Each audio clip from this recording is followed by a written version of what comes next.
Evangelho, quarta-feira da 18ª semana do Tempo Comum, hoje memória de Santa Teresa Benedita da Cruz, mártir e doutora da Igreja.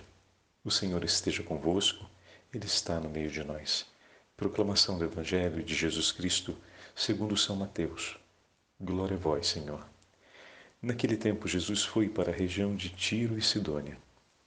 Eis que uma mulher cananeia, vindo daquela região, pôs-se a gritar: Senhor, filho de Davi, tem piedade de mim. Minha filha está cruelmente atormentada por um demônio. Mas Jesus lhe respondeu palavra alguma. Então seus discípulos aproximaram-se e lhe pediram: manda embora essa mulher, pois ela vem gritando atrás de nós. Jesus respondeu: eu fui enviado somente às ovelhas perdidas da casa de Israel. Mas a mulher, aproximando-se, prostrou-se diante de Jesus e começou a implorar: Senhor, socorre-me. Jesus lhe disse: não fica bem tirar o pão dos filhos para jogá-los aos cachorrinhos. A mulher insistiu: é verdade, meu Senhor, mas os cachorrinhos também comem as migalhas que caem da mesa de seus donos. Diante disso, Jesus lhe disse: mulher, grande é a tua fé. Seja feito como tu queres. E desde aquele momento, sua filha ficou curada. Palavra da salvação. Glória a vós, Senhor. Quarta-feira da 18ª semana do Tempo Comum. Hoje, memória de Santa Teresa Benedita da Cruz, doutora da Igreja e mártir. Em nome do Pai, do Filho e do Espírito Santo. Amém. Queridos irmãos e irmãs, para nós que estamos no Brasil, a Santa Liturgia nos entrega a continuação do 15º capítulo do Evangelho de São Mateus. Para aqueles que estão na Europa, hoje a Santa Liturgia nos leva ao 25º capítulo do Evangelho de São Mateus, a parábola das virgens, prudentes e imprudentes, a chegada do esposo. Bom, isso porque, na Europa, hoje nós celebramos a festa de Santa Teresa Benedita da Cruz, uma das padroeiras declaradas por João Paulo II de toda a Europa. São três: Santa Catarina de Sena, Santa Brígida da Suíça e Santa, que muitas vezes é conhecida, Santa Edith Stein, que na verdade o seu nome carmelitano, Edith Stein é o seu nome de nascimento, seu nome carmelitano é Teresa Benedita da Cruz. Então, juntamente com Santa Brígida da Suécia, como eu disse, e Santa Catarina de Sena, o Papa João Paulo II declarou-a patrona de toda a Europa. Então, padroeira, de toda a Europa. Então, hoje, o texto para aqueles que estão na Europa será para nós que estamos no Brasil, para aqueles que estão no Brasil, será um outro texto.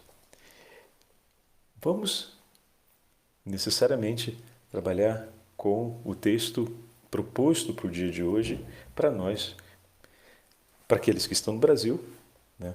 Pode estar gravando na Europa, mas a gente mantém sempre a liturgia segundo a nossa Conferência Episcopal do Brasil. Então hoje nós temos a memória e vamos falar um pouquinho de Santa Teresa Benedita da Cruz. E vamos aprender também devagarzinho a chamar a nossa irmã Edith Stein pelo seu nome carmelitano, pelo seu nome de consagração, Teresa Benedita da Cruz. E o grande significado que Teresa tem para o nome de Teresa Benedita da Cruz, a escolha que Edith Stein faz de Teresa para o seu nome, é de grande relevância. E depois o caráter da cruz, que a Liturgia das Horas teve a delicadeza de guardar com o texto selecionado para o ofício de memória, exatamente um dos textos onde ela faz a meditação a respeito da cruz. Diante do tempo difícil em que a sociedade humana atravessava, aquele momento que ela viveu e que foi extremamente marcante para toda a humanidade.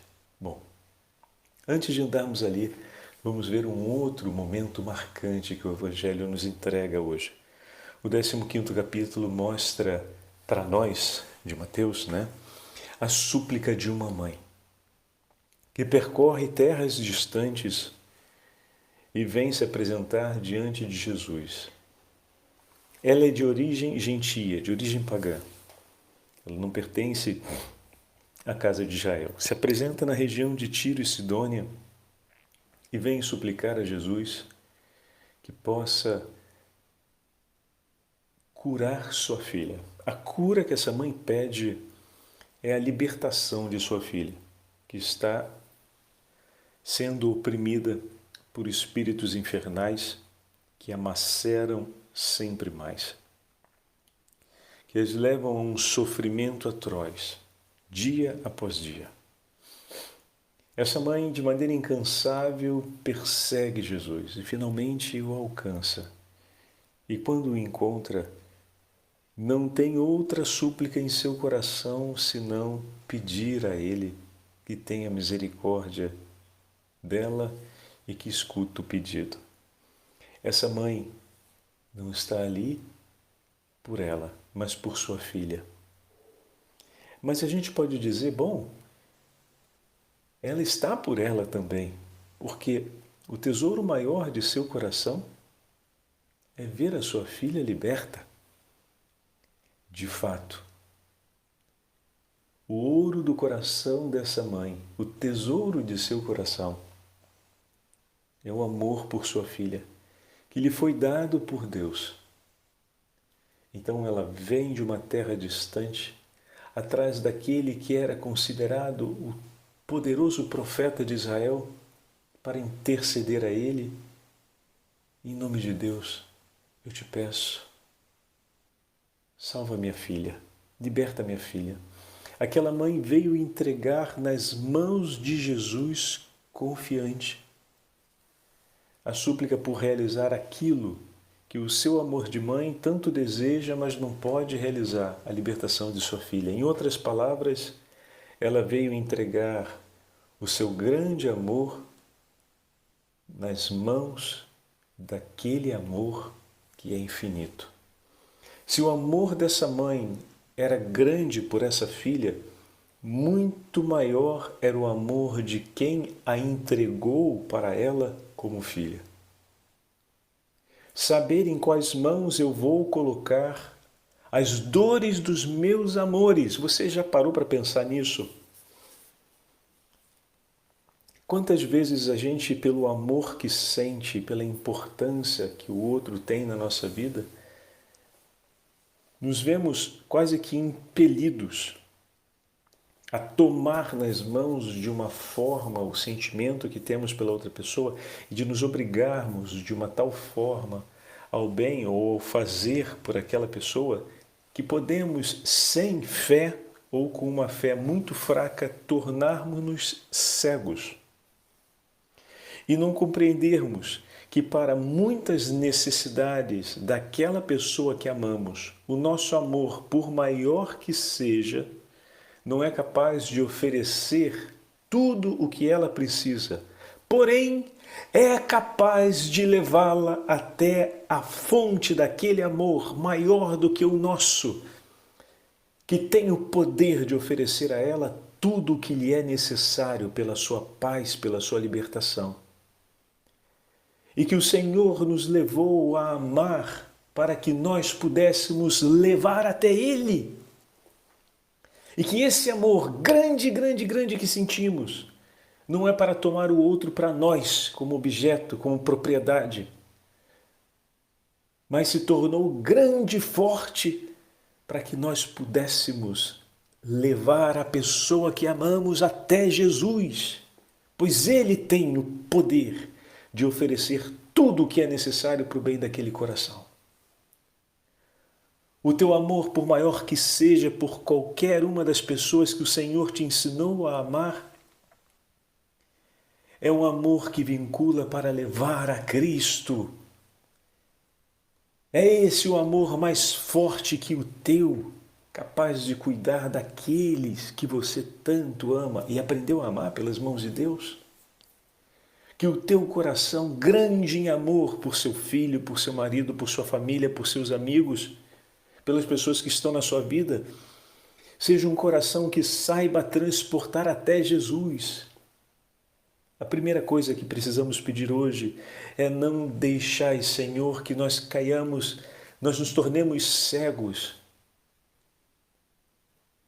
A cegueira do egoísmo, da posse, a cegueira muitas vezes do medo de ficar sozinho, o medo de ficar sozinho nos torna cegos. E começamos a não mais viver a liberdade do amor, mas a fazer dele como se fosse pequenas cadeias para acorrentar com medo de perder as pessoas que estão à nossa volta.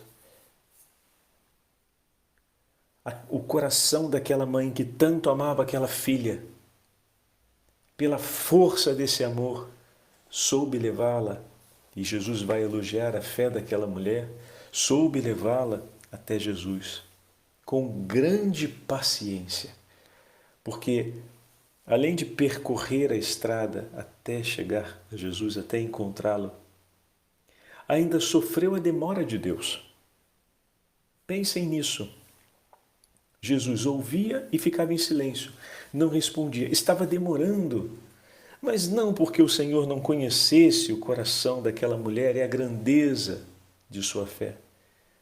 Não porque o Senhor não queria realizar por ela, porque o nosso Deus é bom e misericordioso. Mas porque queria dar em testemunho aos homens a grandeza do coração daquela mulher, para que outros, vendo, aprendessem no testemunho dela o que significa um amor de entrega. Ele próprio, que iria entregar a sua vida pela salvação dos homens, não compreenderia a entrega de amor do coração dessa mãe? Claro que sim. E se Jesus demora a responder, aumenta pela virtude da paciência os méritos do coração, do amor dessa mãe. Mas ao mesmo tempo, evoca sobre ela o olhar da multidão que o segue. Evoca para junto dela a intercessão dos discípulos, porque quando diz, despede, Senhor, não é no sentido de mandá-la embora, mas é no sentido de fazer o que ela está pedindo, para que ela possa seguir. Não é para enxotar a mulher. O pedido, essa característica do pedido dos discípulos, em outras palavras, ou seja, nas nossas palavras, significa, Senhor, responde logo o que ela pede, para que ela não nos importune mais com essa súplica.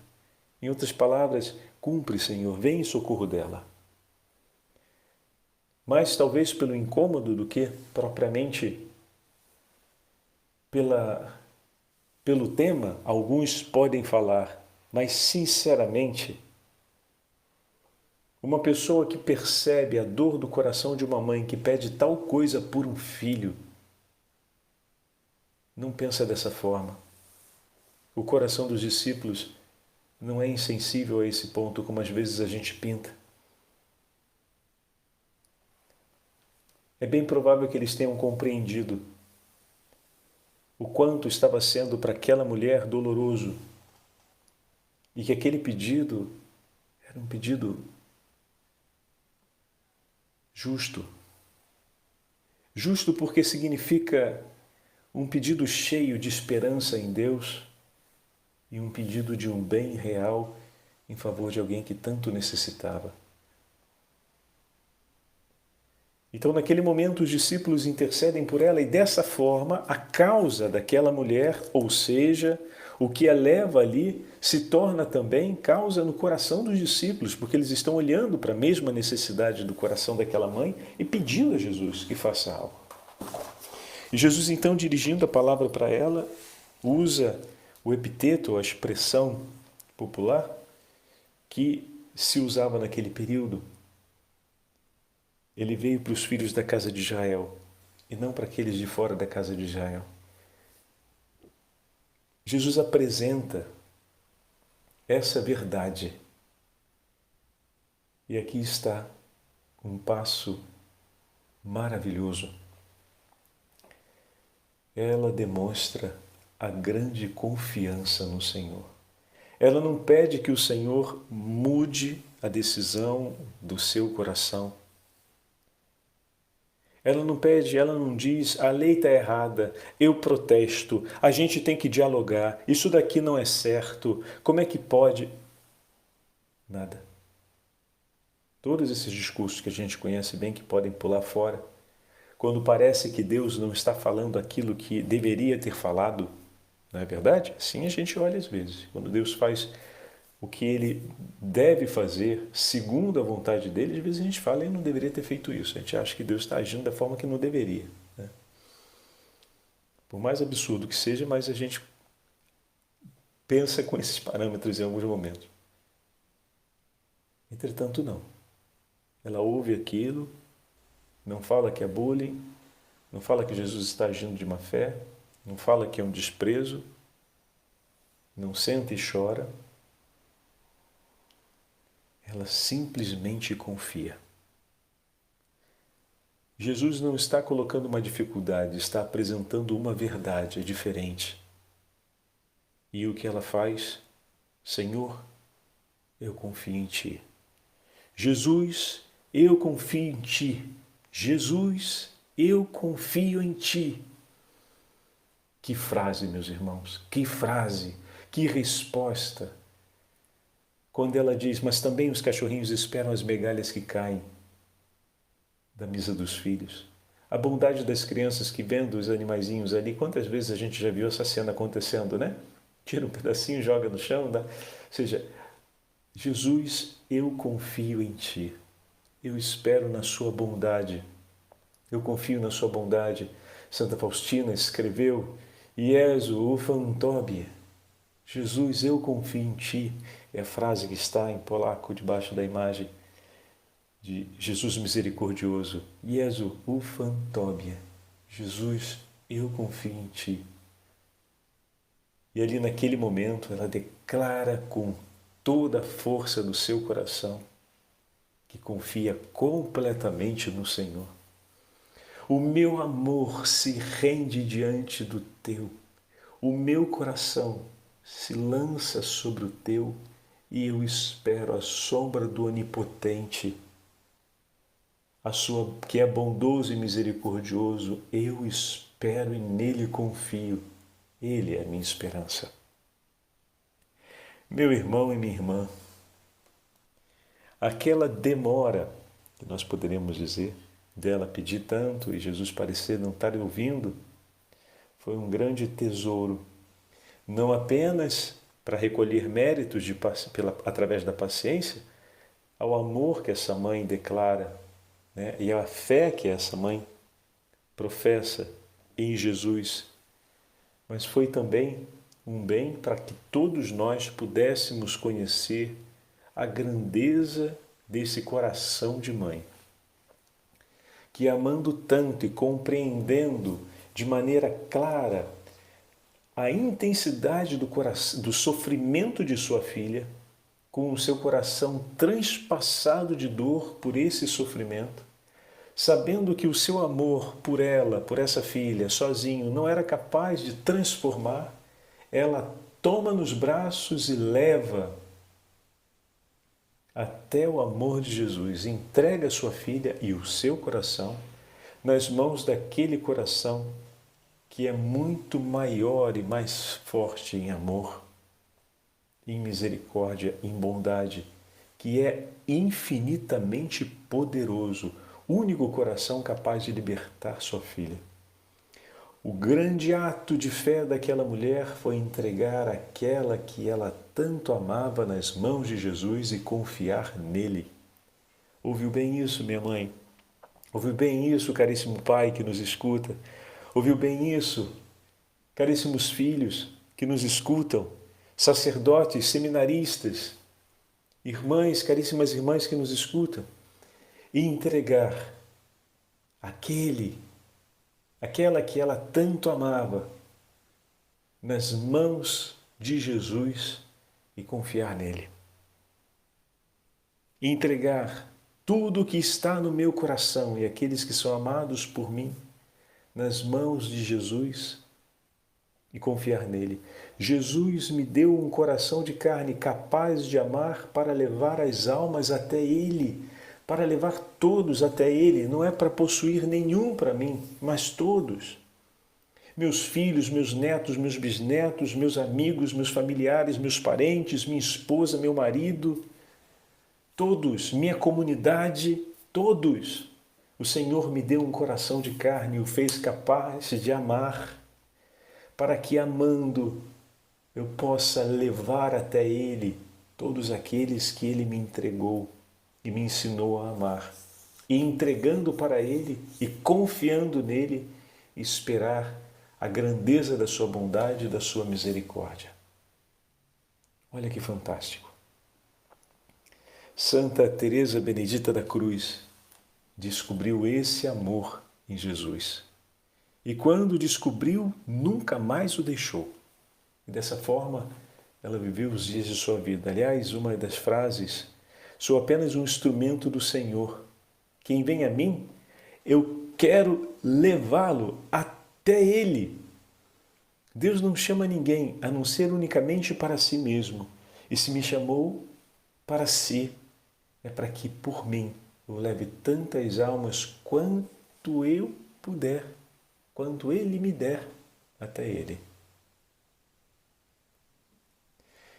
Edith Stein nasceu em Breslau, atualmente uma cidade, era a capital da Alemanha, é a capital de uma cidade na Alemanha, né, que foi anexada da Polônia ao território alemão depois da Segunda Guerra Mundial. Ela nasceu no dia 12 de outubro, olha que coisa bonita, né?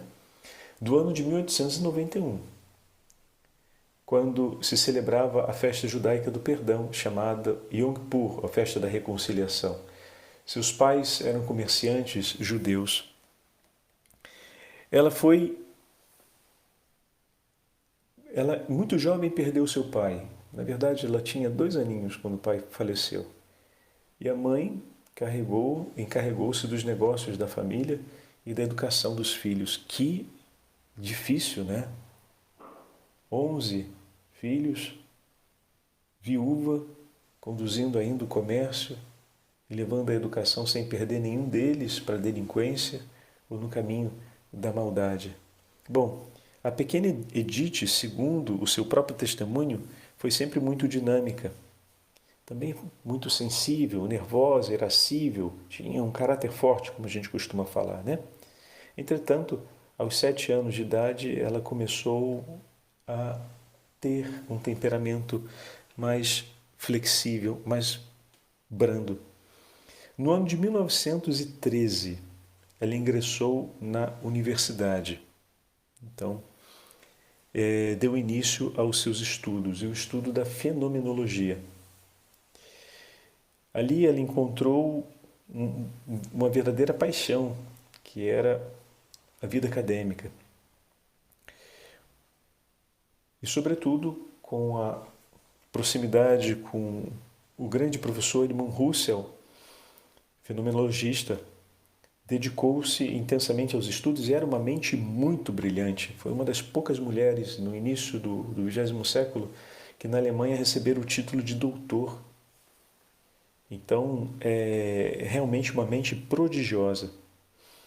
Mas, durante esse tempo de estudo, chegou também a um completo ateísmo. A sua família era uma família, ela era judia, como sabemos, a família toda era praticante, então não tem aquele conceito que a gente vê hoje um pouco do não praticante. Então tinham todas as tradições vividas em casa, em família, né?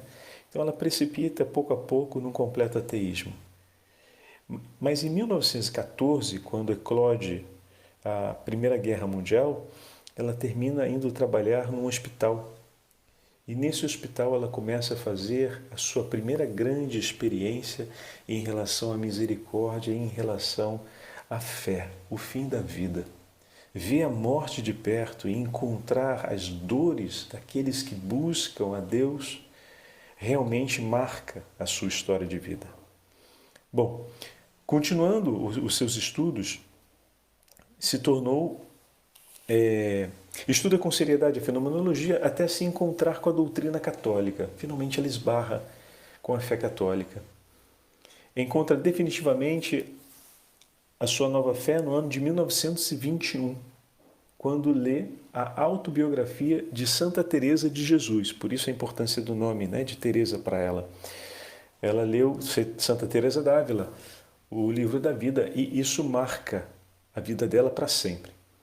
O amor a Deus absoluto toma conta de sua alma. Cristo elevou-se radiante diante de meus olhos, vai escrever ela. Cristo no mistério da cruz, e eu o amei. Sob a direção de um padre jesuíta chamado Eric, começa a estudar a teologia de São Tomás de Aquino. E daquele momento em diante, o caminho de fé é feito com uma velocidade incrível, como o Espírito Santo ilumina a alma de Santa Teresa Benedita da Cruz. No dia 1º de janeiro, dia da Santa Mãe de Deus, Theotokos, do ano de 1922, um ano depois praticamente, ela foi batizada, recebendo o nome de Teresa Edwig. Desde então, sente-se uma evangelizadora. E aqui entra aquele trechinho que eu li para vocês. Sou apenas um instrumento do Senhor. Quem vem a mim, quero levá-lo até Ele. Aos 42 anos de idade, no dia 15 de abril de 1934, era a festa do Bom Pastor. Ela então recebeu a veste carmelitana no convento de Colônia, na Alemanha. A sua conversão, que não a impede de continuar a sentir-se filha do povo de Israel, e namorada de sua santa progenitura, separa, contudo, de sua família e de sua amada mãe, que protesta muito e não aceita o fato de que ela se torne cristã e vá seguir a vida carmelitana, ainda vá ser freira do convento. Minha mãe opôs-se com todas as suas forças à minha decisão. Ah, como é difícil ter que assistir à dor e ao conflito de consciência de uma mãe, sem poder ajudá-la com meios humanos. Olha aqui, né? Quase o paradoxo da passagem de hoje do Evangelho. Bom, no dia 21 de abril de 1935, então um ano depois, praticamente, domingo de Páscoa, professa os seus votos religiosos e 3 anos depois, no mesmo dia, 21 de abril, ela professou os votos perpétuos. E a sua vida será uma cruz transformada em Páscoa. Bom, naquele mesmo período, 1937, 38, estamos ali, né? O Partido Nacional Socialista na Alemanha começa a semear o ódio contra o povo judeu. E Santa Benedita da Cruz antevê o destino que aguarda os judeus em toda a Alemanha. As irmãs preocupadas tentam salvá-la, fazendo com que fuja para a Holanda, para o Carmelo de Etsch. Mas, lá no Carmelo de Etsch, quando a Holanda vai ser conquistada, os alemães, ou seja, a SS, vai interceptá-la e vai invadir o convento e vai prendê-la juntamente com sua irmã Rosa, que se converte, né? Então, deixa eu pegar aqui esse trechinho. Um ano depois que Santa Benedita da Cruz foi mandada para a Holanda, sua irmã Rosa também termina o seu caminho de conversão e é mandada para o Carmelo da Holanda, porque desejava seguir a vida religiosa. Ela foi aceita no convento, junto com Teresa, mas permaneceu como irmã leiga carmelita, porque naquele momento se estourava uma crise muito forte na Holanda e ela não pôde emitir os votos religiosos. O que acontece naquele momento? É importante a gente entender isso. Eu vou ler aqui rapidinho para vocês. A Segunda Guerra Mundial começou e a expansão do nacional-socialismo alastrou-se pela Europa e pelo mundo. A Holanda foi invadida e anexada ao Reich alemão no ano de 1941. A família de Edith Stein dispersou-se. Alguns emigraram e outros desapareceram, executados nos campos de concentração, como ela também será juntamente com sua irmã. Os superiores do Carmelo de Ética tentaram transferir Edith Stein Rosa para um outro Carmelo, na Suíça, mas as autoridades civis de lá não facilitaram essa burocracia e o processo ficou indeferido.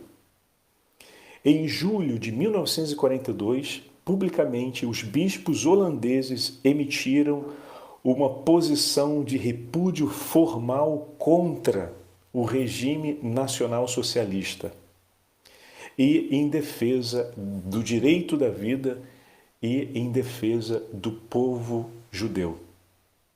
Adolf Hitler considerou esse ato da Igreja dos bispos holandeses uma afronta local e procurou revidar duramente a essa manifestação pública dos bispos.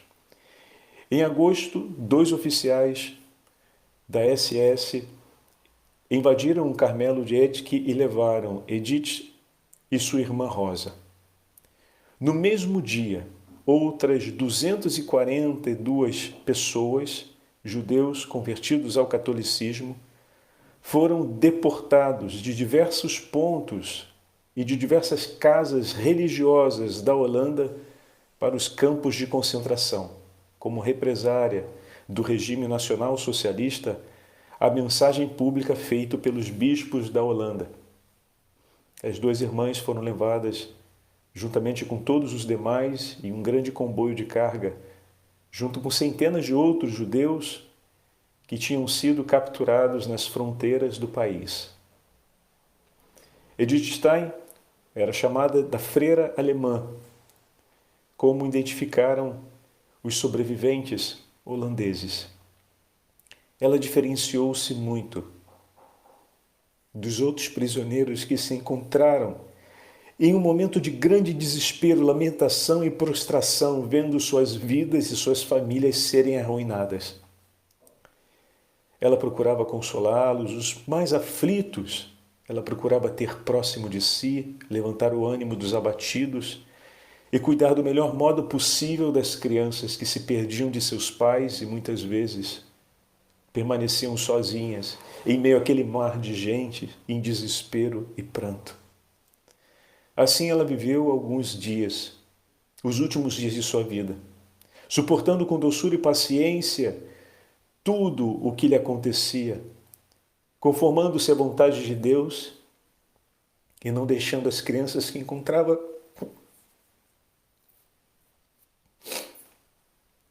sozinhas no desespero. No dia 7 de agosto de 1942, Edith Stein, juntamente com sua irmã Rosa e centenas de outros homens e mulheres e as crianças que as acompanhavam, foram colocadas no trem de extermínio que iria para Auschwitz. 2 dias depois, no dia 9 de agosto, foram levadas à câmara de gás.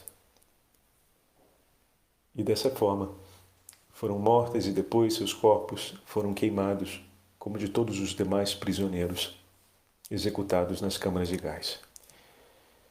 A irmã carmelita Teresa Benedita da Cruz foi canonizada no ano de 1998 por São João Paulo II, que dedicou sua festa exatamente no dia de sua morte, 9 de agosto, quando abraçou a cruz juntamente com seus irmãos, que não abandonou em meio aos tormentos da cruz. A solenidade contou com a presença de personalidades ilustres, civis religiosas da Alemanha e da Holanda, além de alguns dos sobreviventes do campo de concentração que conheceram ela e os parentes de sua família, os membros de sua família. No ano seguinte, João Paulo II a declarou copadroeira da Europa, junto com Santa Brígida e Santa Catarina de Sena. Você já sabe que o padre é meu chorão mesmo, né? Não tem como falar de tudo isso sem sentir as lágrimas que vêm nos olhos e sem ficar com a voz embargada. Porque enquanto eu lia mais uma vez agora para vocês aqui na gravação do áudio, esse mesmo texto, eu pensava naquilo que aquela mulher fez de tomar sua filha e correr para entregar a Jesus. Santa Benedita da Cruz não fez outra coisa senão correr as paragens do horror para recolher aqueles que estavam ali abandonados no desespero, no medo, na angústia, no pranto, e levá-los até Jesus. Um coração tão grande que o Senhor deu a ela, para que fossem recolhidos tantos outros corações. E quando ela entra naquela câmara de gás, ela entra levando consigo, como aquela mãe cananeia, centenas de filhos para entregar a Jesus. Eu vim aqui, Senhor, na frente, pedir por eles. Salva-os. Tende misericórdia, Jesus. Não os deixe no desespero. Que não se perca nenhuma dessas almas que estão abatidas pela dor e pelo sofrimento. Eu me fiz sofrimento contigo por eles. Eu subi na cruz contigo para trazer eles e para apresentá-los a ti. Oh, meu Jesus, recebe no teu amor e na tua bondade cada um daqueles que o Senhor me deu a graça de amar e de trazer em meu coração.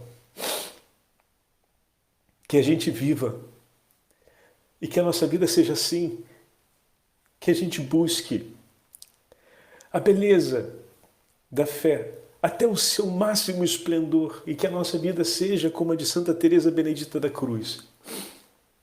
Que o nosso coração no mundo, alargado pela grandeza da fé, iluminado pela potência do Espírito, seja capaz de amar o mundo inteiro. Amar como filhos o mundo inteiro, todas as almas, todas as pessoas que o Senhor nos trouxer. E que nós possamos correr até Jesus levando nos braços. E que nenhum deles se perca de todos aqueles que o Senhor nos deu a graça e nos dá a graça de amar. A fim de que o nosso amor tão pequenino se derrame no seu infinito amor e todos aqueles que são amados por nós possam mergulhar eternamente na sua bondade e na sua misericórdia. O Senhor esteja convosco. Ele está no meio de nós. Deus fez o nosso coração grande pela fé para salvarmos tantas almas junto com Ele. Pela intercessão de Santa Teresa Benedita da Cruz, pela intercessão de todos os santos e santas carmelitanos de Deus, pela intercessão dos santos mártires do Senhor e da Beatíssima Virgem Maria, vinha predileta de Deus, flor do camelo e rainha dos mártires, abençoe-vos o Deus Todo-Poderoso, Pai, Filho e Espírito Santo. Amém.